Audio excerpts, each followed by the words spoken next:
রাধে রাধে প্রিয় ভক্ত, এই মুহূর্তে স্বয়ং জগন্নাথের রথের সামনে রয়েছি। অপ্রাকৃত জগন্নাথের দর্শন করাবো।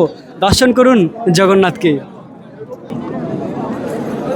এই দেখুন প্রিয় ভক্ত, অনন্ত কোটি ব্রহ্মাণ্ডের মালিক জগতের নাথ স্বয়ং জগন্নাথ রথে রয়েছে। রথের উপরে জগন্নাথকে দর্শন করলে তার আর পুনর্জন্ম হয় না। তাই তো শাস্ত্রে বর্ণিত রয়েছে, দোলে চ দোল গোবিন্দা, চাপে চ মধুসূদনা, রথে চ বামনদিষ্টা, পুনর্জন্ম ন বিদ্যতে। অর্থাৎ এই রথের উপরে জগন্নাথকে দর্শন করলে তার আর পুনর্জন্ম হয় না, সে ভগবানের নিত্যধাম প্রাপ্ত হয়। তাই তো অপ্রাকৃত এই জগন্নাথের দুর্লভ দর্শন করুন। এমন দর্শন বাকি কখনো হয় না, শুধুমাত্র এই রথযাত্রার সময় হয়।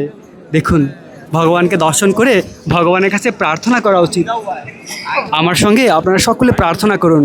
ত্রিভুবন কমনম তমাল বর্ণম রবিকর গৌরম বরহম বরহম দধানে বপু অলক কুল আবৃতা ননার্জম বিজয় শখের অতিরস্ত মে অনবদ্ধা।